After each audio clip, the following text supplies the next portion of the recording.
Eskerrik asko Ainara eta Kitxo elkarteari gonbidapena. Guretzako egia esan, pantaiak euskera zentzat oso plaza interesgarria da, euskeraren inguruan lanean dabilen hainbeste jenderi, gure kezkak eta hausnarketak helarazteko aukera edo konpartitzeko aukera izatea, orduan, mi esker gonbidapenagatik. Esan bezala, lehenengo ordu erdiko dokumental bat ikusiko dugu. Dokumental hau Mondragon Unibertsitateko 3 ikasleren gradu amaierako lana da, ikusentzunezko gradu amaierako lana.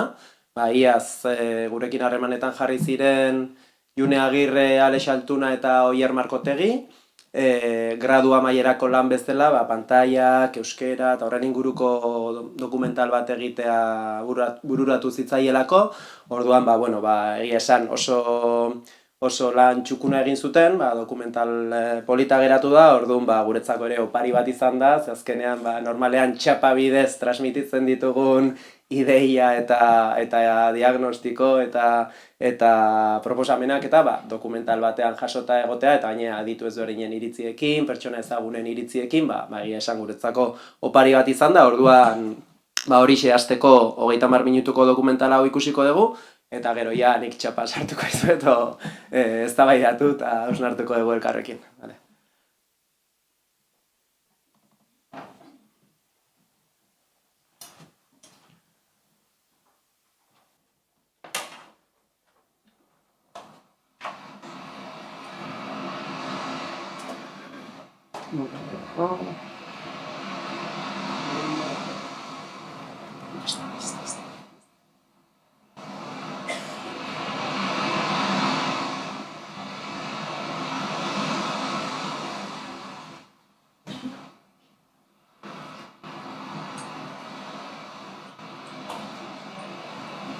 Gaur egun, aisialdiaren zatirik handiena pantailei begira edo pantaiekin interaktuatzen pasatzen dugu. Izan mugikorrak, tabletak, streaming plataformak, sare sozialak.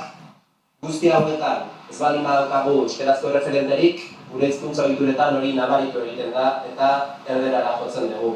Euskarak eta euskaldunok beti jakin izan dugu egoera berrietara egokitzen eta oztopo berriak gainditzen.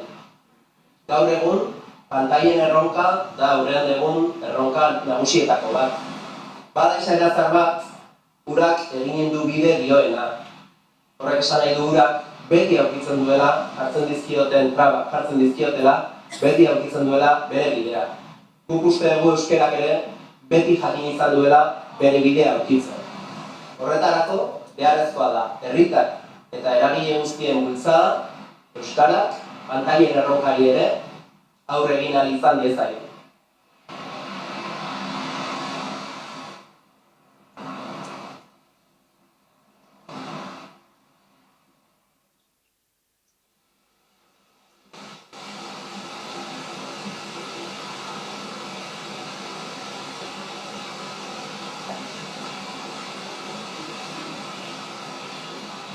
Ni seguri nagoen lekura aldatu nazela zati handi baten euskarak esker, momentu baten erabaki nuelako euskara ikastea arekan eta hori izan zen nire trampolina. Euskaraz dena dago egiteko. Munduko derrama, komedia, tragedia guztiak deko uztaularatzeko, hori da degon bereziena. Hori, dana dauela ez dana, baina gauza asko dago nino egiteke gure hizkuntzan. Eta gazteleraz, seguramente milaka gauza dauzen indago euskaraz ez. Ur internazionaletara duten garela, ezta? Plataforma horiekaz. Eta ikusgai egon beharko ginatekela, gure hizkuntzagaz hor presente, baina horren txiki garen ez zaila da. Sekolako buruka egin behar da hori. Nik uste dut euskera zagitzea ez dara oztopo, betxu, kontrakoa, aldeko balorea dara uste nik. Gudeko guna abantaia bat da euskeraz egitea, eta ez digo esan kentzen aldrebez emon egiten duzku. Bai saretan, bai telebizinetan, bai pantaia handietan, txikietan, eta horretan egon behar gara, euskaldunok egon behar gara. Estuntzean, desagertu egingo gara, hori ez da gertatuko, ze irauten zen behar dugu, hori hartu dugu.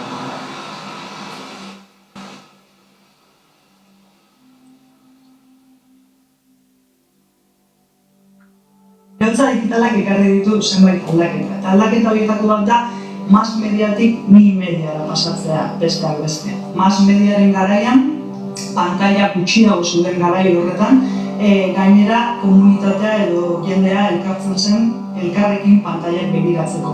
Ni mediaren garai honetan, pantalla aniztasunaren eta pantailari itxatzeta bizibaren arloan, kasi kontsumoa norbera bakarrik egiten duen zerbait da, bere intimitatean eta bere pantailari begira.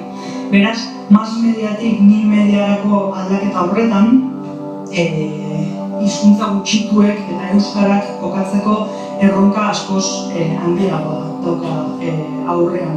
Gure bizimoduak planteatzeko garaian, hau da, ez denok dakigu, pantailak zenbaterainoko eragina daukaten, ze digitalizazio hori batez ere pantailen bidez gauzatzen eta gorpuzten zaigu, batetik besteekin dauzkagun harremanetan, garai bateko harreman modu eta sarea bizitza komunitario aurrera eramateko modua guztiz aldatu da, eta bestetik baita gure buruarekin daukagun harremana, ezta? Batetik, 80 hamarkadan Espainiako kate pribatuak sartu ziren jokoan, eta gero 2000koan askoz telebista kate gehiago sortu ziren, gaikako kateak, eta orduan audientziaren zatikatzea bat egon zen, eta askoz aukera telebista kate gehiago zegoen aukeratzeko, eta euskarazkoa gelditu zen pixka bat atzean.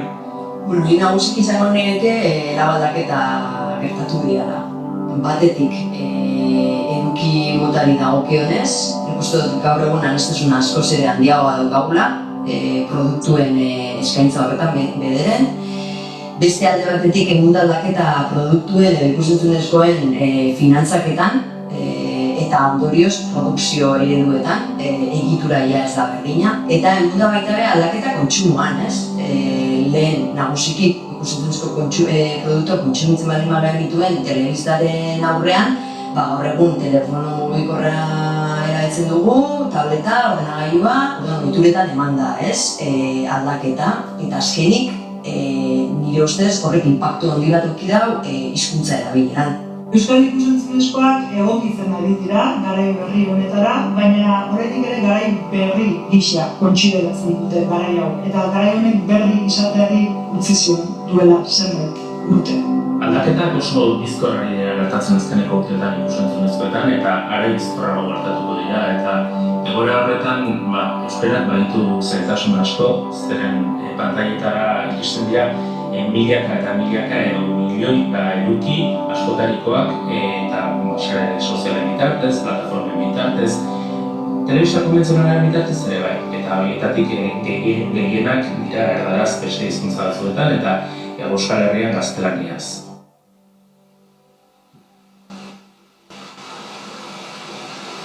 Euskaraz erabiltzean ere burua, niretzat da, orain arte ezinbesteko izaten gauza bat. Orain arte zaindu dudan irudi bat da, nik nahi dut nire aurpegia eta nire ahotsa euskararekin lotuta egotea, eta momentuz behintzat ez dut arrazoirik ikusten hori beste modu batera izateko. Nire ustez bi bazuek euskal gizarteari, euskal gizarte euskaldunari egiten dion ekarpena da, lehenik eta behin ispilu bat jartzen diola bere aurrean, hau da telebistari begiratzen dionean bere burua ikusten duela. Euskal Herria eta euskaldunak agertzen dira gara nire ustez behintzat esai horretan eta horretan egiten dugu ahalegin guztia garen bezala, eta konturatu naiz bi bazuek esker eta nik uste hori dela egiten dugu ekarpenik handienetakoa, konturatu naiz benetan euskaldunak uste baino askoz gehiago gara eta uste baino askoz urrutirako iristen garela, hori bai gure buruari ahotsa emanez, eta ez kanpoko erdaretatik eta kanpoko folkloretik.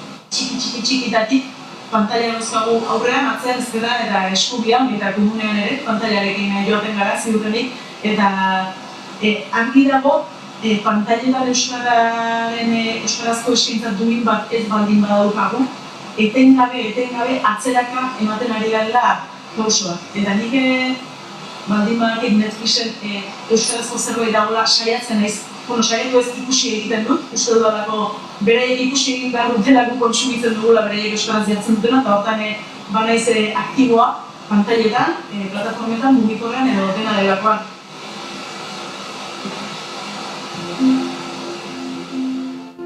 Gaur eguneko euskarazko ikus-entzunezkoen eskaintza iruditzetan laburbilduko nuke. Ez da nahikoa. Eta ez da nahikoa euskaraz bizi nahi dugunontzako, aurrean daukagun eskaintza hau ez da nahikoa euskaraz bizitzeko. Ez da nahikoa euskaraz bizi nahi dutenentzako edo horretan ari direnentzako. Eta ez da nahikoa batez ere hizkuntzaren bizi berritze eta normalkuntza prozesu batean dagoen herri batentzako.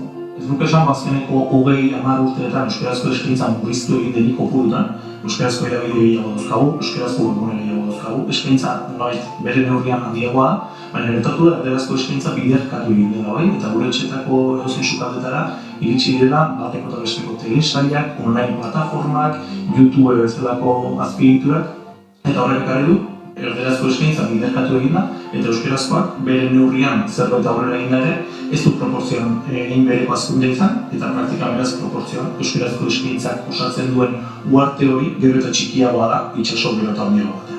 Gure eromaldiak 6 ordu eta piku irauten baditu pantailan, eta Estatu Espainola uste fiskal juitxo dagoela hori, 5 ordu eta piku, eremu hori landu behar dago. Eremu hori zintzaio nolabait oparitu hizkuntza hegemonikoei, hizkuntza gutxitu kaldean, ez? Azkeneko 11 urteetan, 2ko ikusle kuota du ETV batek Araban, Bizkaian eta Gipuzkoan. Hortik ez da mugitu, salbo eskaren bat izan daiteke, kirol emanaldi handiren bat dagoenean, hor pixka bat igotzen da. Ikus-entzunezkoen lege berria daukagu iaztik, eta adibidez lege horren arabera, plataforma digitalek euren katalogan izan behar dituzte 6% euskaraz. Gaur egun, katalana, euskara eta galiziera kontuen batzen baldin baditugu, eskaintza da bakarrik hizkuntza horietan 3%. Orduan, legeak eskatzen duena ere ez da eskaintzen, ez? Plataformak eta hizkuntza gutxituen arteko harremana aztertzerakoan, Nor ikerketa taldeak aurrera emandako ikerketek erakutsi dute oraintsu duela gutxi plataforma nagusienetan, demagun Prime Video, Netflixen edo Disney Plusen, euskaraz egiten den eskaintza aztertzerakoan, izan audio kanaletan edo izan azpidatzi bitartez, oso eskaintza urria dela. Eta oso eskaintza urria esaten dugunean, esan nahi du katalogoaren 0,0 oso gutxi. Hau da, euskara plataforma nagusietan 0,0 bat besterik ez da.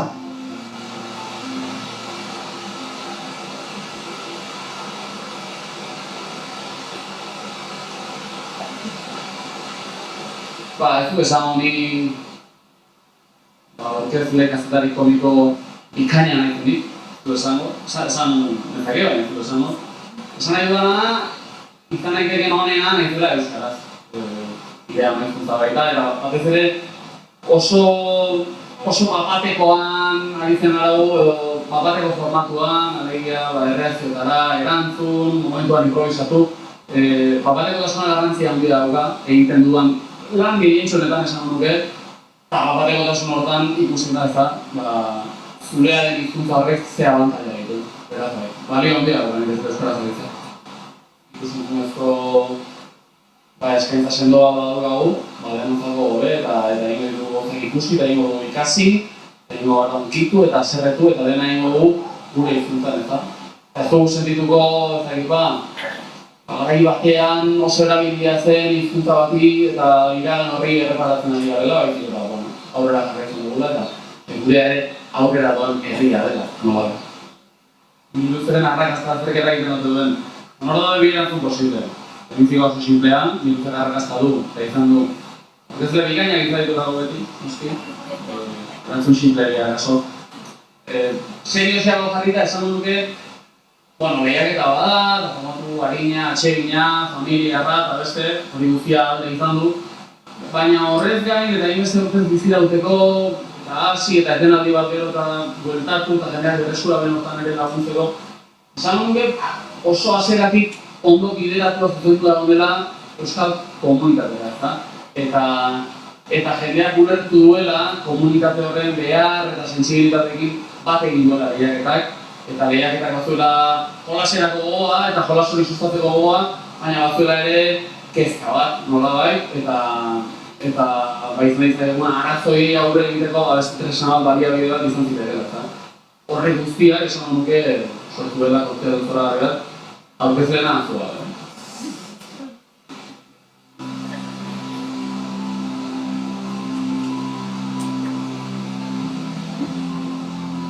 Instituzio ardura zuzen badukate bai, nolabait gure eskubideen bermatzaile direlako. Alde horretatik uste dut, autonomia erkidegoaren kasuan, gogoan izan marko nukela, 82ko euskararen legeak jasotzen duela komunikabideak euskaraz kontsumitzeko eskubidea, beraz hizkuntza eskubide bati buruz ari gara. Behar dira adostasun berriak euskarari dagokienez, behar dira adostasun berriak eta hizkuntza politika ausartak arlo digitalean, hezkuntzan ere bai, askotan badirudi partida ja hemen EAen egina dagoela eta erazmena konkistatzeko edo botere irabazteko, herri berean edo iparralden, baina uste dut dela asimilazioaren dutore bat. Uste dut alde horretatik badaukagulo batetik eskaintzari erreparatzeko premia. Gaur egun Euskal Herrian 15-25 urteko gazte batentzat zer dago euskaraz ikusteko. Autoeditatu egin beharko dugu. Zitan erezen errebistak badakigu, euskarazko eskaintza ondituta ere, beti izango dela euskarazko eskaintza baino mugatu dagoa. Inguruan duzkagun hizkuntzak erraldu egin direlako, gaztelaniazko eskaintza, ingelesezko eskaintza, frantsesezko eskaintza, beti izango dira euskarazko eskaintza baino handiagoak. Estrategia bat garatu behar da euskaratik pentsatua, euskaratik eta euskararentzat. Baina ez dut uste soilik gazteentzako estrategia bat garatu behar den. Pantailak, ikus-entzunezkoak, plataformak, sareak, streaminga, online eta konexioa gaztei lotutako eremuak direla. Baina hau bada gaur egun jendarte osoa zeharkatzen duen eremu bat. Euskarak erdigunean izan behar duela eta estrategien integral eta orokor bat behar duela Eusko Jaurlaritzaren hizkuntz politikatik eta EITB-tik euskara izan dadin ardatza EITB-en eta euskararen normalkuntzan aurrera pausoak emateko euskarazko eskaintza handiago izan dadin eta adibidez erdarazko kateetan edo erdarazko eskaintzan egiteko ahalegin bat, hizkuntz politika bat ere hor, funtzio lingustiko bat, erdaldunak ere euskararen gana gerturatzen. Erantzukizunaz eta ardurazarrian erean gainera askotan EITB-eri erreparatzen zaio, eta noski arrazoiz, EITB-ek ere badaukala hortan erantzukizun bat, baina uste dut komenitzekula begirada zabaltzea, ikus-entzunezkoen esparrua edo komunikazioaren esparrua ez delako EITB-eran mugatu da Euskal Herrian. Arauak sortu behar dira, hau da, arauak legeak sortu behar dira hori babesteko, eta azkenik finantziazio bideak ere esarri, horrako ekintzak eta estrategiak martxan jartzeko, errekurtso ekonomiko publikoa jarri behar dira. Beraz, momentu honetan euskararen normalizazio eta biziberritzearen aldeko hizkuntz politiken parte esaten badugu jauzi bat egin behar dela eta sendotasunez aritu behar garela, pasatzen da ikus-entzunezkoetan inbertsio handiak egitetik, izarteko beste hainbat arlotan egiten diren bezala. Industriara itzulitan, herri proiektu bat izan daitekeen gisa edo esan daitekeen bezala badela adibidez 6 milioi euro jartzea tunel bat egiteko, bi herri konektatzeko eta azkarrago joateko mugikortasunari begira. Zergatik ez da herri proiektu bat ikus-entzunezko industria sendo eta indartsu batean 10 milioi euro jartzea.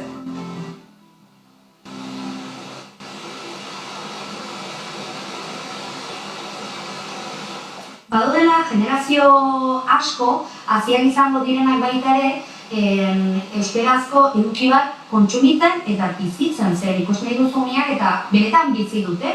Eta hori egiten interesgarria. Eta ez hori bakarrik bezik eta momentu honetan, gazte askoren profesioan garatzeko kantera ere bada. Eta nire uste hau behar dugula.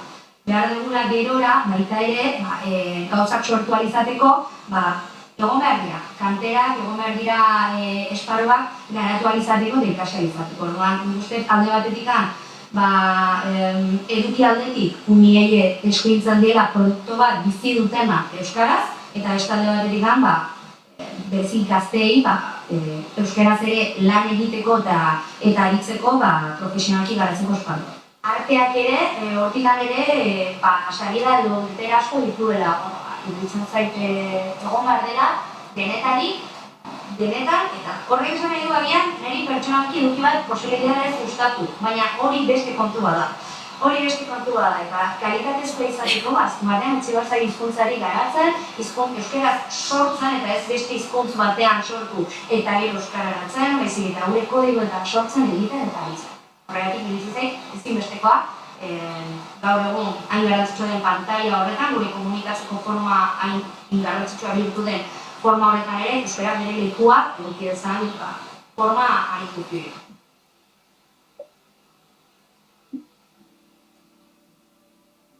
Nondik ikasi ditugu guk hainbat esamolde bateruistatik, edo ikusentzunezkoetatik, ez? Iruditzen gaurkoan horrek sekulako eragina daukala, eta hizkuntza baten bizi berritzea gaur egun ezin litekeela planteatu ikusentzunezkoetatik. Badakigu zenbat esposizio handiagoa izan ikusentzunezko euskaldunetara, horrek eragina izango dula, eta ez bakarrik gaitasun eta erabilera, baizik eta hizkuntzak ematen diozun balioari, ematen diozun funtzioetan, ez? Eta horrek zuzenean eragina du praktikan ere. Eta praktikan ikusentzunezkoetan ere hizkuntza jasotzen ari gara. Horrek esan nahi du, erdarazko kontsumoak badakarrela esposizio ordu gutxiago izatea, euskarari dagokionez, eta kontrara erdarazko esposizio ordu gehiago izatea. Gaur egun euskaldun gehienek euskara bigarren hizkuntza dutela, ez dute etxean euskara, ez dute etxean euskara egiten, baizik eta bigarren hizkuntza gehien ikasi dute, eskolan ikusi dute horietako gehienek, eta kasu askotan gainera, hiztun horietako askok eskolako testuingurutik kanpo ez dute euskara entzuten, ez dute euskara ikusten. Alde horretatik ikusentzunezkoek oso rol importantea daukate. Erabilerak eragina du egunerokoan jasotzen dituzun input guztiakin, eta gaitasunak eta erabilerak. Eta ari dago ikusentzunezkoek gure egunerokoan daudela presentzia handia dutela, ez? Hizkuntzen inguruko iruditeri bat ere sortu dute. Batetik, telebistan zegoen horrek prestigioa irabazten zuen. Horrez bazaude prestigioa galtzen duzu. Gaur egun eskatuta bali badaude euskararen presentziarekin, neurri batean ere bada prestigioa den horregatik. Jendeak zergatik ez du ikusten. Eta gero horre sortzen du erreferentzialtasun komun bat. Eta nik uste dut hori, euskaldunon eta katalanen kasuan esate batareko bukatu zela Dragoi Bolazetarekin. Hori izan zen, belaunaldi batek euskaraz izan duen azken erreferentzia komuna. Pantailatik eta ekosistema horretatik jasotzen denak, imaginario kolektiboan eta referentia dira ikuntzan, kristoan eragina du, betizu fenomenalena, ez? Garai batean, EITB kristoen inbertsioa egin zuen umeak edo obrak euskalduntzeko, eta gure belaunaldia hasi zen, kanpoko euskara zentzuten, manga irudiak euskara zentzuten, eta uste dut mundu guztia zepara joera gehiago euskaraz kontsumitzeko gazteleraz baino. Ekoizpen horren guztiaren bidez, hizkuntza baliatzeaz aparte, erreferentzialtasun kulturalak lantzen dira, imaginarioak lantzen dira, eta norberaren hizkuntzak zentzua hartzen. Hizkuntzak erabiltzeko jakiteaz aparte erabilera horrek, praktika horrek zentzu bat izan beharko dela. Erabilera baina gauza kolektiboa da, praktika kolektiboa da, gaitasuna gehiago individuala dan bezala, erabilera kolektiboa da eta badakigu eragina dula.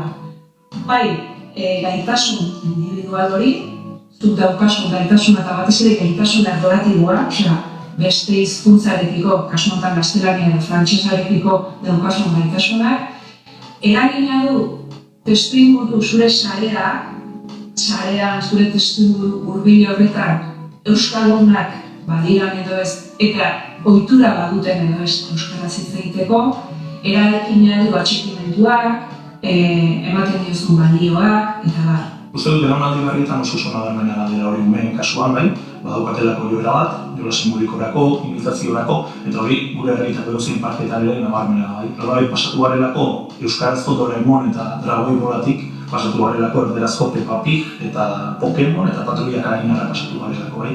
Hor uste dut atzeraka handia izan dela, eragin dezakela baita ere unioien eguneroko jardunean bai.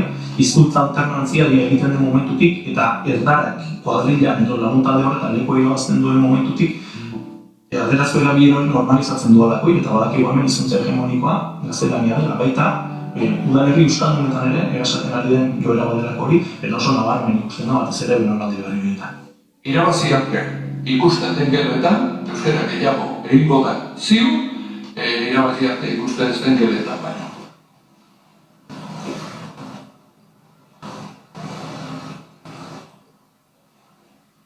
Niretzat izan da aldaketa bat bizitzan orokorrean, irabaziak esartzea. Egia daia 4 urte egin ditugula, laugarrena egitera goaz, eta enaiz kontziente askotan, egiten dut beste bat, eta gero esaten duzkasi.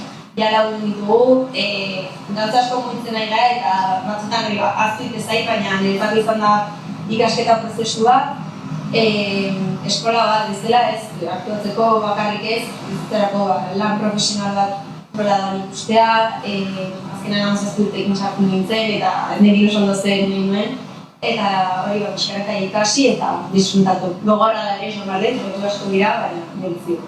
Esateten moduan, askotan enaiz konstiente, baina gero kaletik edo gelditzen gaituzte eta zaizkigu gurasoak edo ama batzuk esanez, nera labak eskatu dituzte betetzean botak okaritzeko, futbolean egitzeko, edo ez binez futbolean interesik eukita batean nola egitokera, edo igual txope gehiena izaten denetzako ikusi dutela futbol federazio batetik edo ekipo batetik, eta esan ziguten orain arte neske mutiek ekolasu bazutela ekipo berean gotzegolako neska nahikoa, eta miseriaren ondorioz edo mundu duenagatik neskek lortu dutela ekipoa osatzen eta gainera lista esperan edo ditu diala asko. Nik uste gehiago dagoela txikienentzako eta ez gazteentzako, eta gainera da Netflix batean dagoela terapia bat gazteentzako eta euskaraz ez dagoela inbeste orduan horretik gotzen dugu nik uste gehiago gazte Netflix batera edo beste plataforma batera eta ez dugu konsumitzen ez dagoela inbeste. Orduan, bai iritzen zaidala dagoela hor gutxine bat betera.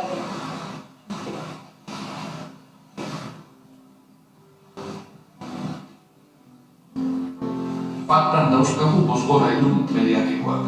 Hau da, pelikula bat egiten bada, sare sozialetatik, iritsiko zeko prentsatik, iritsiko zeko jarriko karteletatik, iritsiko zeko leku guztietatik, baina euskaraz pelikula bat egiten bada, guk hori nola jakin aratzen dezaketa hor, bozgorailu horiek falta zaizkigunez, horiek guk ere prorrogatu behar ditugu. Gaur esaten baldin badun norbaitek jendeak euskaraz dagoenean ez du euskaraz dagoen hori hautatzen, nik erantzungo niokena da. Ez du hautatzen, baina ezagutzen du. Iristen da ezagutzera, ekoizpenean jartzen den indarra gero edaten estrategian ere jartzen da. Ikusarazia ez dena eta gaur eguneko plataformen, sareen eta kontsumo portaren algoritmoa gainditzen ez duena, nola hautatuko du pertsona batek? Beraz, kopurutan ezin dugu lehiatu, baina bai uste dute lehiatu behar garela edukietan, bai lehiatu behar garela autuan, eta herritarren autu hori editatu egin behar da, eta uste dut jarraitutasuna ere elementu importanteak dela. Ondo dago erreparatzea orain arte zer egin den eta zer gertatu den, baina esango nuke ardatza orainak kokatzea dagokigula baita ere. Eta ez soilik erreparatzea, baita ere ekitea. Hau da, zer ari da orain gertatzen, zer egingo dugu orain eta zer egingo dugu hemetik aurrera. Eta gero dugu herritarrak. Guri dagokigu eskintza hori ere kontsumitzea. Eta uste dute hor ere erantzukizun baina bat badagoela. Pelikula bat euskaraz eskolean zemaniko da herrietan kontxo. Herritarrak animako eta joan etxezela. Hemen eskolean ez dezitegu, sinatzen ditugula gauza, tantakeak euskaraz. Pero ikustukutan ere. Uste dut hori ere badala erantzukizun individual eta kolektibo horren jabene egin behar.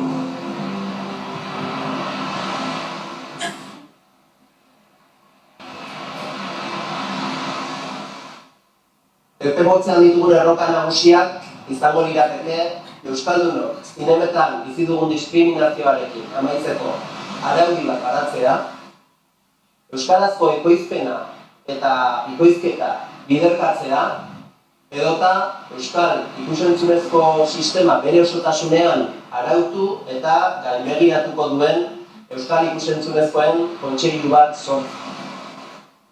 Alde batetik, agintariei eta erakundei eskatu nahiko genike, haien kultur eta ikus-entzunezkoen politiketan euskara erdigunean jarri dezatela. Era berean, herritarrei eskatu nahiko genieke, aktiba daitezela euskarazko ikus-entzunezkoen alde. sortu ditzatela euskarazko edukiak sareetan. Etorkizun osasuntsu bat izango litzateke, euskeran ardaztutako telebista publiko bat duen etorkizun bat, streaming plataformetan nazioarteko edukirik arrakastatsuenak euskeraz ikusteko aukera eskaintzen duen etorkizun bat, euskerazko zinema zokoratu egon beharrean, zinemetan euskeraren presentzia gutxienez ere 50%koa den etorkizun bat, edota sare sozialetan euskerazko edukien sorrera oparoa eta kontsumitua eta erabilia den etorkizun bat. Hori izango litzateke etorkizun osasuntsu bat pantaietan euskararentzat.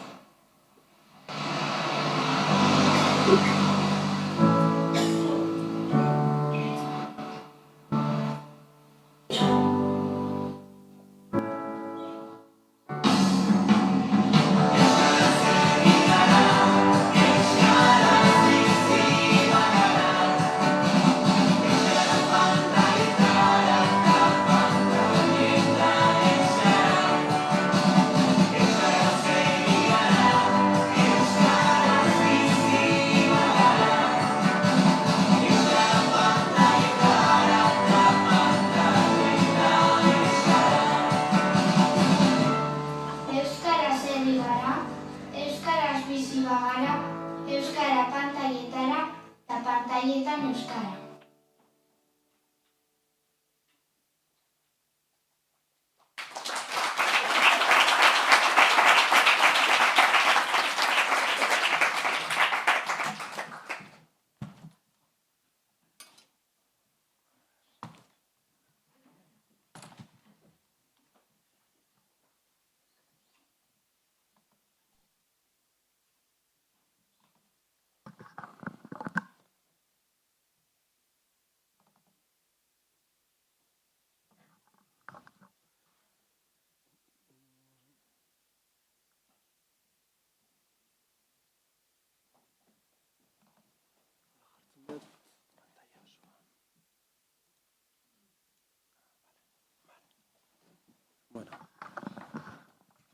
Bueno, pixka bat testuingurua ezagutu duzue, pertsona guzti horien testigantzak ikusita.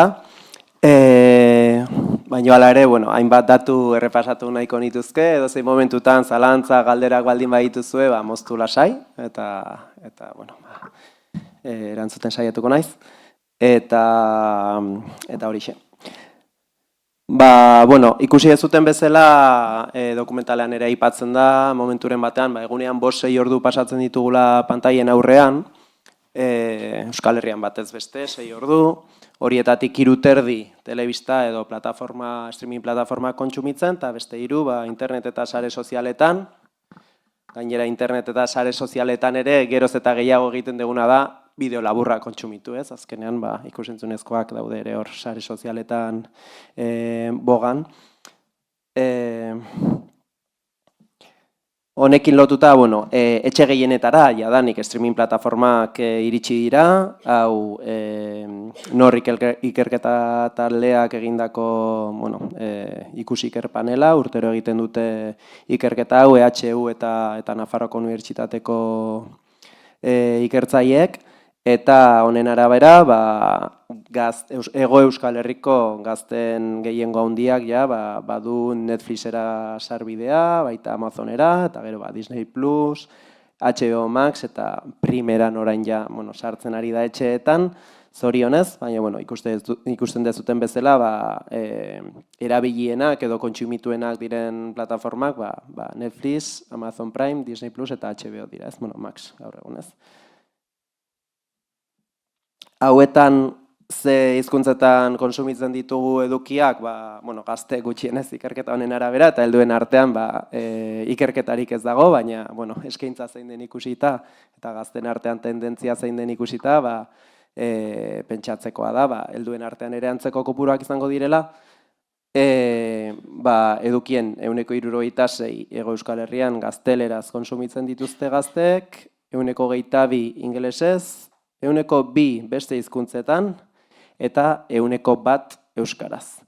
Hori, orain primeran dago, orduan, espero dugu hurrengo urteetan tendentzia hau pixka bat aldatzea, baina baina benetan datu adierazgarria da, gehiago dela korearrez edo beste hizkuntza batzuetan kontsumitzen dena, euskaraz kontsumitzen dena baino, ez?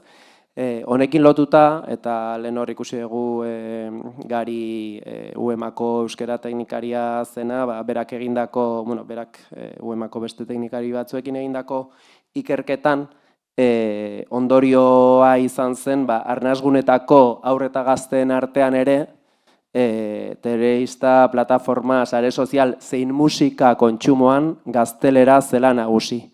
Eta honekin lotuta datu nahiko kezkagarria, edukiak sortzerakoan ere, udalerri euskaldunetako gazten gehiengoa handiak, edukiak gaztelera sortzen zituela saretara igotzeko. Orduan, nolabait ere, imaginario kolektibo horretan, pantaien eremua, euskararen eremua izango ez baliz bezala, edo horretarako ez dut euskara erabiltzen, ez? Azken urteetan, aurrera pauso nabarmenetako bat izan da, Miren Maniasek aipatu du Espainiar Estatuko ikusentzunezko legean eragitea lortu zela horrazkenean euskalgintzak, katalanekin, galegoekin eta elkarlanean lortu zuen txertatzea Espainiako ikusentzunezko lege orokorrean bete behar txiki batzuk streaming plataformentzat, nahiko genituzkenak, baino askozaz ere txikiagoak, baina horri esker Netflix eta Prime Video eta orain HBO bezalako plataformak hasi dira euskarazko edukiak eskaintzen eta edukiak euskarara bikoizten eta azpidazten. Duela 3 urte, pantaiak euskaraz sortu zenean, duela 4 urteia,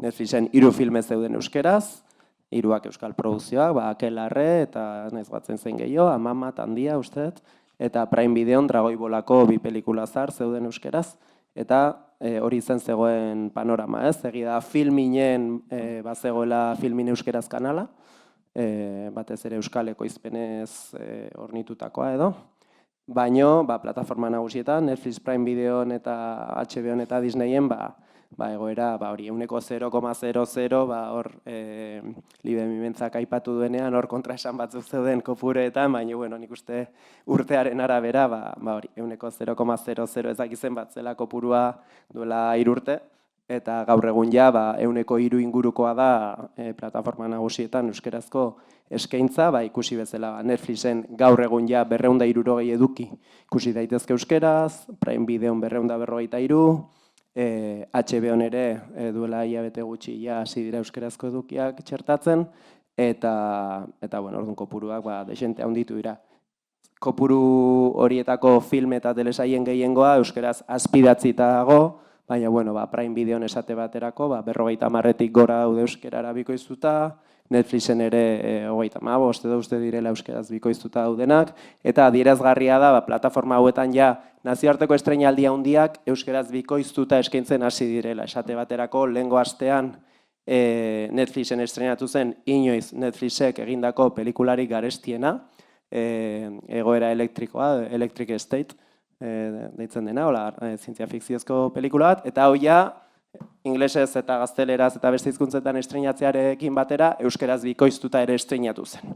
Orduan, zinemetan eta gertatzen ez dena, hau da, Eusko Jaurlaritzaren kultura saileko bikoizketa politiketan zinemetarako soilik zinema euskaraz programa existitzen da, urtean 10-12 filme bikoizten dituzte aurrentzako euskarara, eta baina normalean nahiko film independiente eta txikiak izaten dira, eta enpresa pribatu, nazioarteko enpresa pribatua berriz, hasi dira euskarara produzio handiak bikoizten.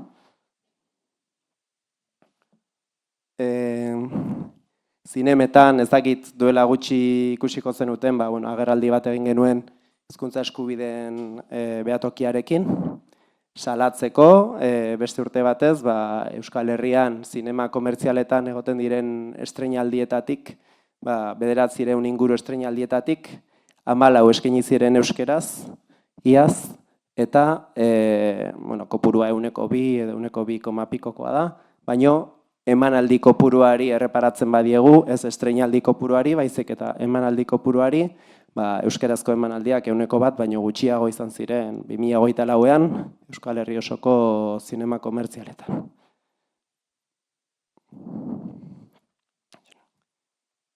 Irakurtzen uste izuet, esaldi.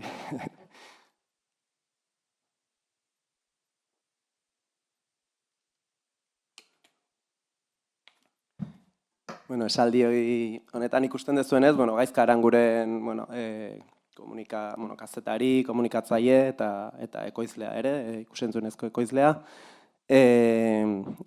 Jakin aldizkarian duela pare bat urte, esaldi hau jaso zuten, bere esaldi hau jaso zuten. Gizarte postmodernoan, hizkuntza eta kulturaren transmisioa pantailen bidez ematen da. Nik uste nahiko laburtzen duela honek, zein den pantailen garrantzia gaur egun hizkuntzaren normalkuntzan, ez? Ikusi dugun bezala, dokumentalean, ikertzaiek diote aisialdiak eta pantailek eragina dutela gure hizkuntza ohituretan, euskararen jabekuntzan, kalitantean eta erabileran funtsezkoak dira ikusentzunezkoak. Zakit hau gertuegi daukaten agian, edo ondo entzaten da, Hor, Olatz Altunak usteet baita ere soziolinguistika klusterreko ikertzaileak, berak ere aipatzen zuen inputen garrantzia, ez? Eta kasu honetan, hor Garik ere esaten zuen, etxe askotan, eskolaz kanpo ez dela euskararik jasotzen. Eskolaz kanpo hori ez dagoela euskarazko inputik, ez? Orduan, horretan ere ze garrantzitsua den, ikusentzunezkoetatik jasotzen dugun hori, euskaraz jasotzea, horrek ere eragingo lukeela, euskararen jabekuntzan eta erabileran. Eta azkeniko Iñaki Jurrebasok iaz aurkeztutako doktore tesian, hainbat 5 faktore edo uste eta aipatzen zituela, azkeneko 10-20 urteetan euskararen kontra egin duten 5 faktore nagusia aipatzen zituen, eta horietako bat zen hedabideen edo pantailen esparrua.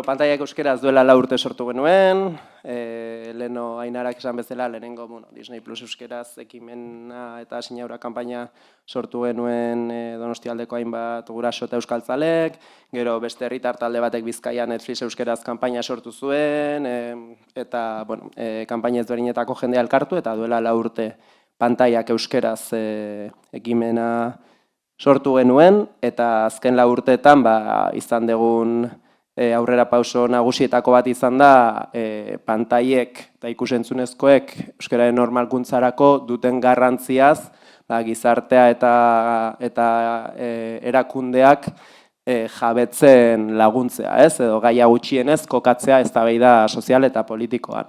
Euskal Herri osoko euskalgintza, hezkuntza eta ikusentzunezko alorreko 40 eragilek baino gehiago sinatu zuten pantaiak euskarazen manifestua, hor eskatzen ziren, esate baterako, euskerazko streaming plataforma bat sortzea, nazioarteko streaming plataformei kuota batzuk ezartzea, gutxiengo kopuru batzuk euskeraz ere eskaini zitzaten, eta bar, EITB-en euskera erdigunean jartzea, eta bar, eta horietatik batzuk zorionez bete dira, ez? Eta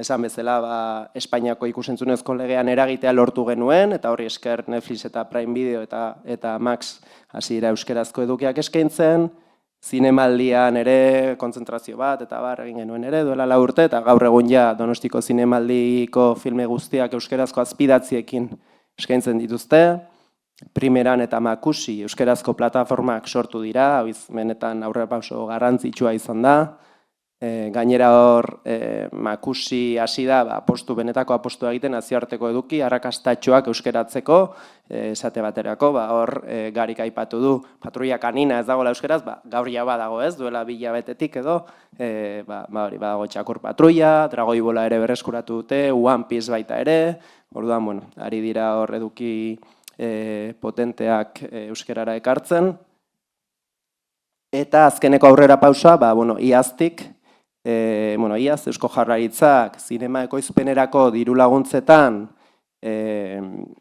hirukoiztu egin zituen diru laguntza horiek, 2,5 milioi eskaintzi zitzaizkion 2023 arte 2,5 milioi zen zinema ekoizpenetarako aurrekontua, baina hor, hainbat eragileek, Euskalgintzatik, Pantaiak Euskerazek, Ibaia ekoizle elkarteak ere salatu zuen legebiltzarrean Euskal Autonomia Erkidegoa zela hizkuntzako ofizialera diru gutxien bideratzen zuen zineman diru gutxien bideratzen zuen erkidegoa, gutxiena Nafarroa zen, baina hurrengoa EAE, hau da, Katalunia, Galizia eta Valentziak diru gehiago jartzen zuten beren hizkuntzetako ikusentzunezkoak sortzeko, EAek baino eta Nafarroak baino, eta, salaketa guzti horien ondoren, iaz, 2024an, 2,5 milioi 7 milioi eurotara igo zituzten zinema ekoizpenerako diru laguntzetako partidak,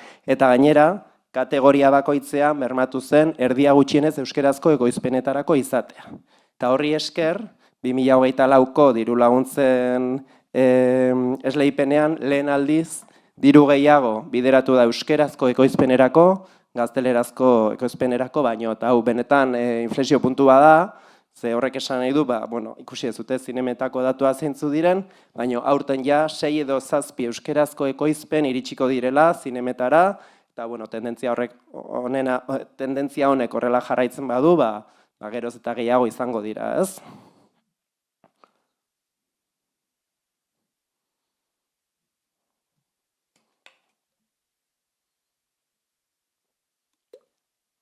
Orduan, orain gure parean ditugun erronkako datozen urtetan izango genituzken erronka nagusiak, batetik baliabide ekonomikoak biderkatzen jarraitzea, bai ekoizpenean, bai bikoizketan, bai edukien sustapenean ere.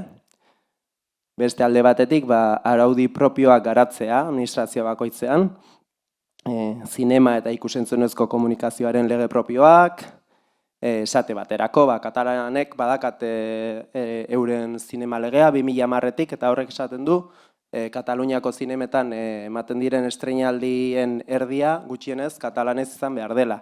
Ez da betetzen, baina 23% edo da katalanezko eskaintza Kataluniako zinemetan, eta lege horrek ez zituen jasotzen zehapenerako mekanismoak eta horren ondorioz, ez da erabat betetzen, baina konparatu 1% edo 23% zure hizkuntzan izatea, ze diferentea den, eta are gehiago, Katalunian esate baterako, iaz ikusienak izan ziren Inside Out 2, Gladiator 2, Gru lau, nazioarteko edukirik arrakastatsuenak, katalanera bikoiztuta ere eskaini ziren zinemetan. Euskal Herrian berriz, euskeraz ikusi ahal izan ziren 14 film horiek, ez zuten ia ikuslerik izan, egia da, bizkar soro batek nahiko funtzionatu zuena, batez ere iparraldean, eta hori egia esan. Horre frogatu zuen oso aurrekontu gutxiekin, baino mimoz egiten den, eta gure historia kontatzen dituen lan bat egiteak ere arrakasta izan dezakela gero zinema komertzialetan, edo Iratik duela 2 urtez, kriston arrakasta izan zuen, ezen top 10ean sartu, baina uste izan zela, inoiz euskeraz ekoitzia izan den filmik ikusiena izan zen, eta gainera urteko 12. edo 13. filmik ikusiena nazioarteko superprodukzio batzuen aurretik. Orduan apostua egiten denean, ikusleek ere erantzuten dugu.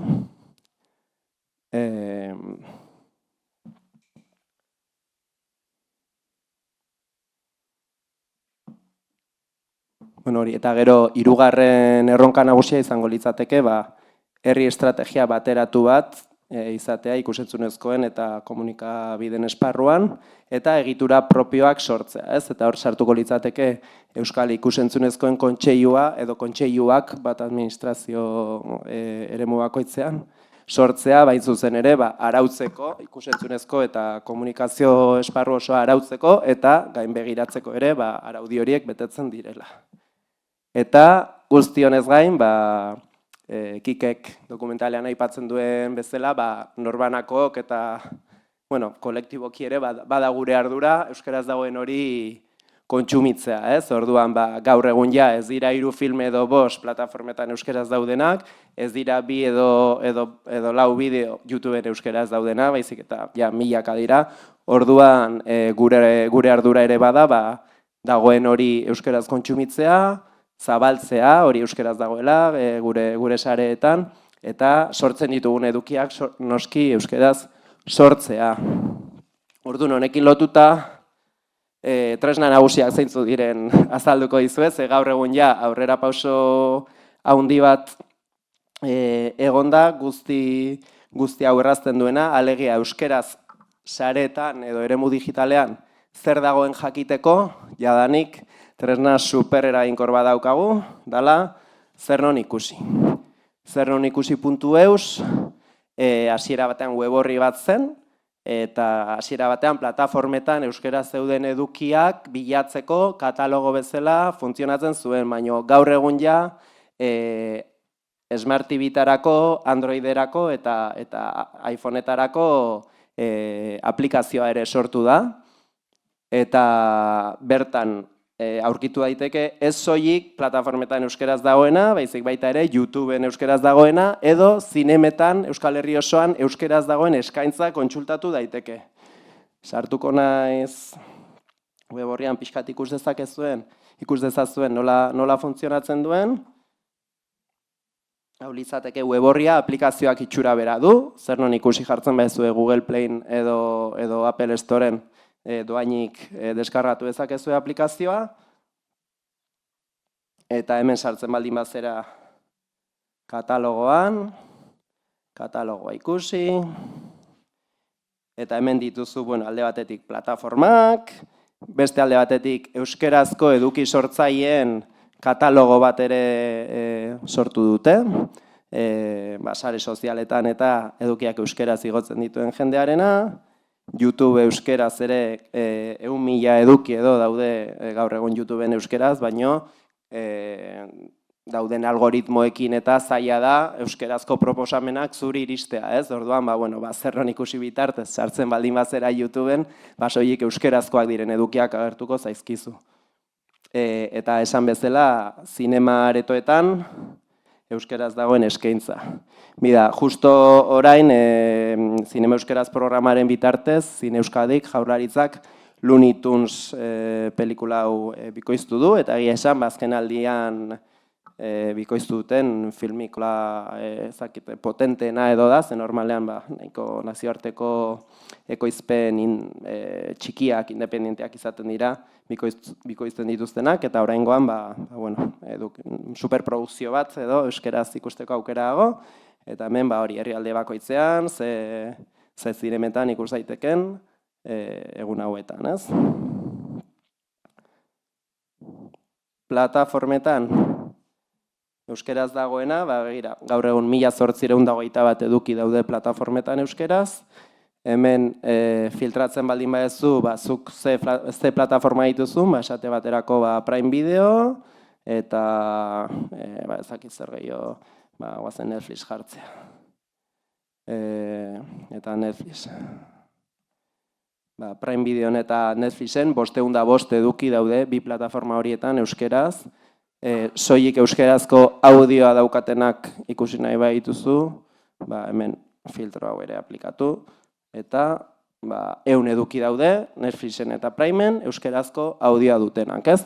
Orduan, hemen zuk nahi duzun edukia aukeratzen duzunean, bazkidetza baldin badakazu plataforma horretara, esate baterako hemen klikatzen baldin badet film honetan, sartzerakoan, Primeko kontua baldin badaukat, zuzenean Primeko pelikula horren fitxera eramango nau. Beraz, soilik zer non ikusi plataforma, Smart TV-an edo mugikorretan edo deskargatuta zuzenean, tresna hori nahikoa da, euskeraz kontsumitu nahi baldin badezu, tresna hori nahikoa litzateke. Sartzen zera zuk dituzun plataformak klikatzen dituzu filtroan, nahi duzun filman sartzen zera, eta gero hemen klikatzerakoan, Prime Videon sartzen zera, eta peli honetara eramaten zaitu, noski kontua baldin badaukazu. Orduan denak zer non ikusi aplikazioa deskargatzen. Zer non ikusi aplikazioa, tresna nagusia bilakatu da orain, ez? Bertan jasotzen dira, besteak beste, primeran eta makusin dauden eduki guztiak baita ere, dakizuen bezala EITB-ek primeran eta makusi plataforma sortu ditu, makusi aurrentzako edukiez gozatzeko, eta primeran guztiontzako edo helduontzako, eta doainik dira, jakingo ez dute, hemen zaudetenok, orduan hori, izena eman eta registratzea besterik ez da beharrezkoa, plataforma hauek gozatu alizateko, primeranen 600 piko eduki daude euskeraz, gehienak euskaleko izpena, baina badaude nazioarteko telesail batzuk ere, euskeraz azpidatzita edo euskeraz bikoiztuta, eta makusin leno aipatu ditugu, geroz eta eduki erakargarriagoak daudela umentzat euskeraz. Gero, hau ez dakit ezagutuko ez zuen, agian duela 20 urte edo 10 urte, askoz ere jende gehiagok ezagutzen zuela usteet, zelako edukiak euskeraz ikusteko zegoen tresna bakarra iaia, ez? Gainera hor 2000 eta 2020 urteen artean ere ETB-en euskerazko eskaintzan fikzioari dagokionez nahiko gutxitu zen, euskerazko nazioarteko filmak euskeraz bikoiztu eta emititzeari utzi zioten 2006an edo, oso oroizean behin zehoz egiten zuten, baina erabaki estrategikoa edo 2006an hartu zuten gehiago ez bikoizteko euskerara ez zituztelako nahikoa ikusle, euskeraz emititzen ziren nazioarteko filmek, eta orduan euskeraz zegoen guztia web horri alegal honetan bildu zuten hainbat informatikari eta euskaltzale voluntariok, eta honetan edukiak ikusteko online edo megabidez ikus daitezke, deskargatuta edo megabidez online ikus daitezke edukiak, eta, esan dakoa, alegala da, ez da ilegala, ez dakalako irabazi asmorik, eta, azkenean, bolondres batzuk iten dute, euskerazko edukiak mundu guztiaren eskura egoteko, baina esan dakoa, alegala da, orduan, Gero oso interesgarria iruditzen zaigun beste web horri bat da ikusgela, hau batez ere irakaskuntzara begira, DBH eta batxilergorako hezkuntzarako bideo laburrak biltzen ditu, pentsatzen dut ezagutuko ez zuela, gutxienez irakaskuntzan zabiltzatenok, eta hemen gai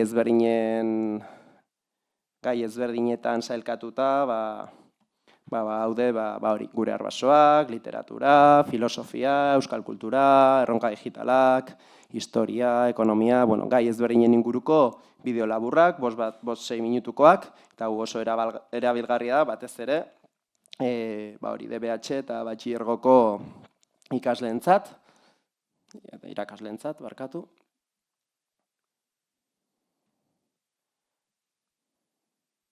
Eta gero bideo-jokoak, hau batzutan ahaztu egiten zaigu, baina aurrek denbora asko pasatzen dute ere bideo-jokoen, aurrek gazteek batez ere, nerabe eta gazteek bideo-jokoetan, eta badaude euskerazko bideo-jokoak, ez ditugu ezagutzen, baina badaude, eta horregaitik game erauntxia euskerazko bideo-jokoak sustatzeko bideo-jokoetan euskeraren erabilera sustatzen duen elkartea da, badaukate Naiz Irratian ere saio bat, ostiraletan, usteet, eta normalean bideo-jokoi buruzko albisteak euskeraz ematen dituzte, baina era berean badute euskerazko bideo-jokoen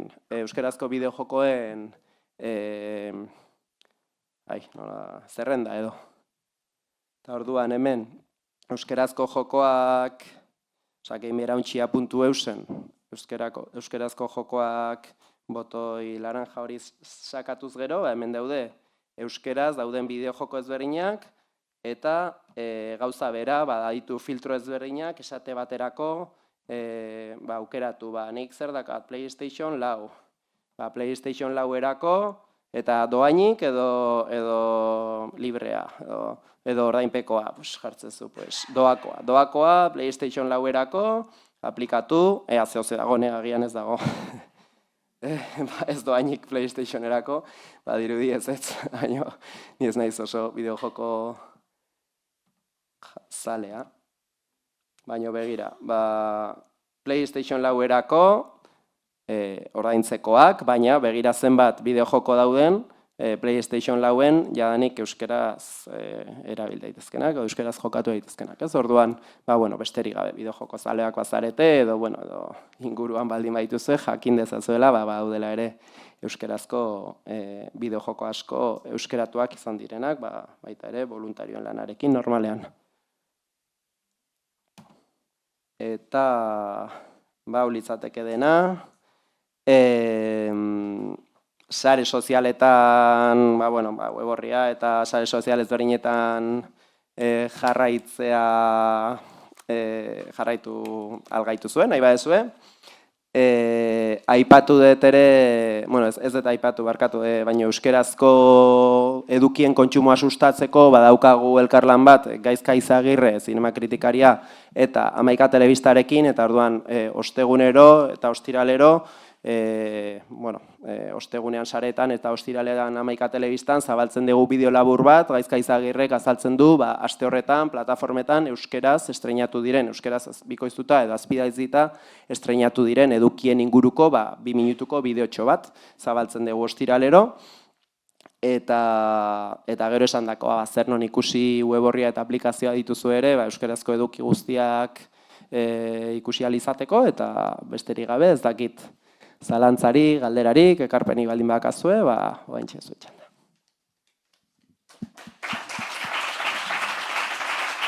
Eskerrik asko, Alex. Ia, batek informazio pila bat eman digu. Bai, gehiak igual, bai. Batek galderarik, zer komentatzeko, ez diokin. Eskerrik asko, ez altzau, bai, batek, bai, barkatu.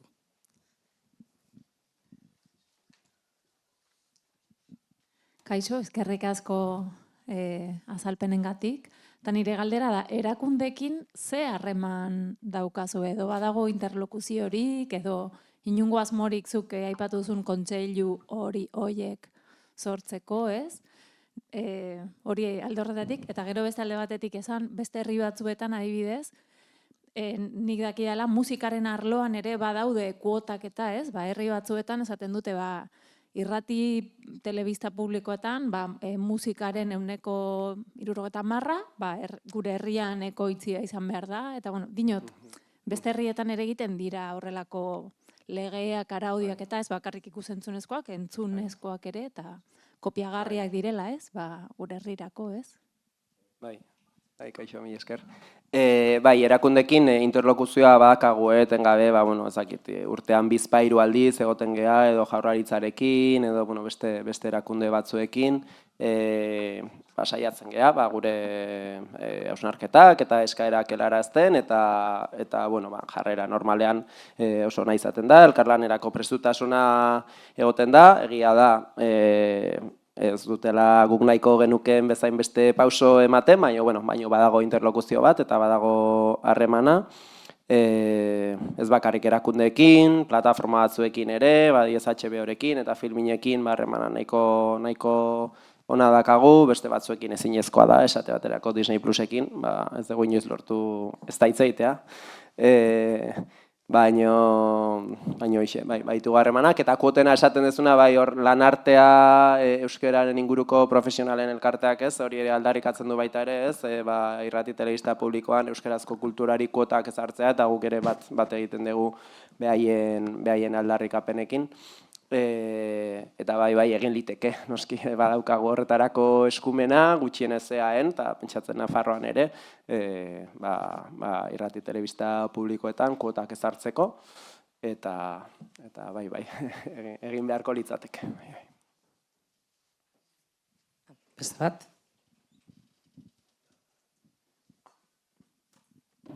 Eskerrik asko.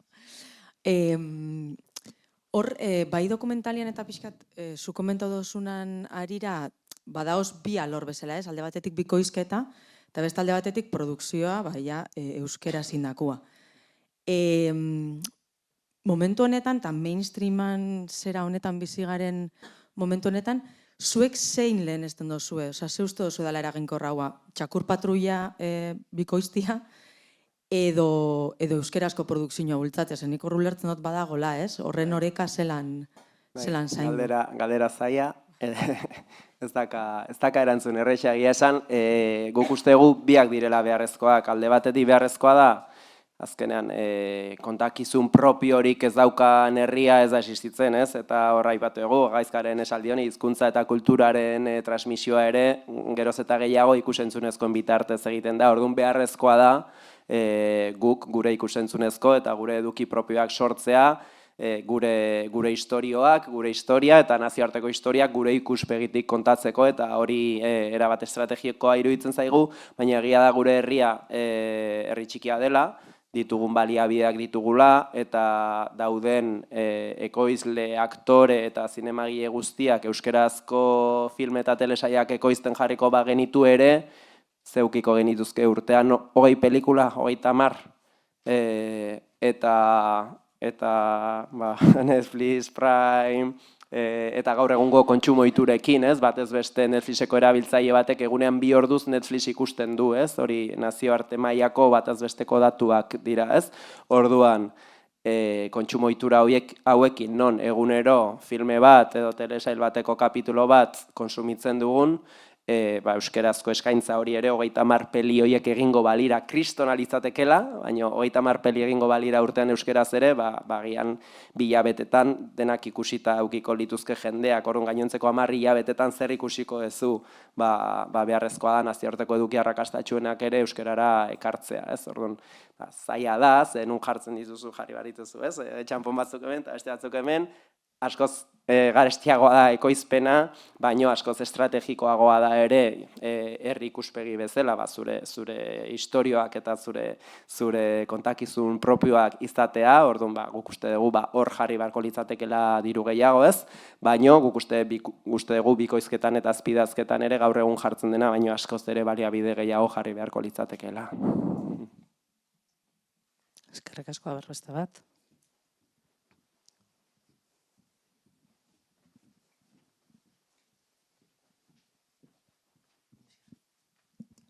Harin hau eskerrik asko zure tartetxo batik eta ni igual ez dakit seguramente pentsatu izan dozu bai, baina garrantzitsua ikustu bai formazioan lan egitea. Ez dakit horretan ere lanketarik egin dozuen, hau da, Euskal Herrian badakagu Bilbon adibidez Euskal Herriko musika ez barkatu, zinema eskola, bikoizketarako ere kurtso eta badaudela ezagutze ditut, zinematik hurbile ibili nazelako lanean eta hurbileko jendea ezagutze dutelako, baina gehien bat bikoizketan gainera ez dakitzen baterainoko eskaintza dauen hori formatzeko, hau da, nik pelikulak euskaraz bikoiztu nahi ditut, eta non formatu behar dut neure burua. Ze, horre eskaintza bat badagoela badakit gazteleraz oso handia, evidentemente, eta askotan, bebai, sektoreko profesionalekin hitz egin da, gazte bati esate diote, hau ikasteko hobeto joan Madrilera, hobeto joan ez dakinora, Euskal Herrian horretan ere zentratu beharko dugu, nolabait? Bai, dudari gabe ez, eta azken finean hori, ezakit ezagutzen zuen, baina badago bi bikoiztaile euskaldunen elkartea, sortu zena duela 4 urte edo 5 urte, hainbat greba eta egin zituzten euskerazko bikoiztaileek, eta 50 bat bikoiztaileek, kontua da, 2006-tik 2020-ra erabaki zen etzela estrategikoa edukiak eteberako euskerara bikoiztea, eta orduan geroz eta gutxiago bikoizten egon ziren, 15 urtez, eta orduan 3 enpresatik 2 itxi egin zituzten, eta bakarra geratu zen euskerara bikoizketak egiten zituena, eta enpresa bakar horretan ere lan baldintzak geroz eta txarragoak ziren, eta orduan bikoiztaileek ere hainbat greba burutu zituzten, eta greba horien ondoren batzu ja zuzenean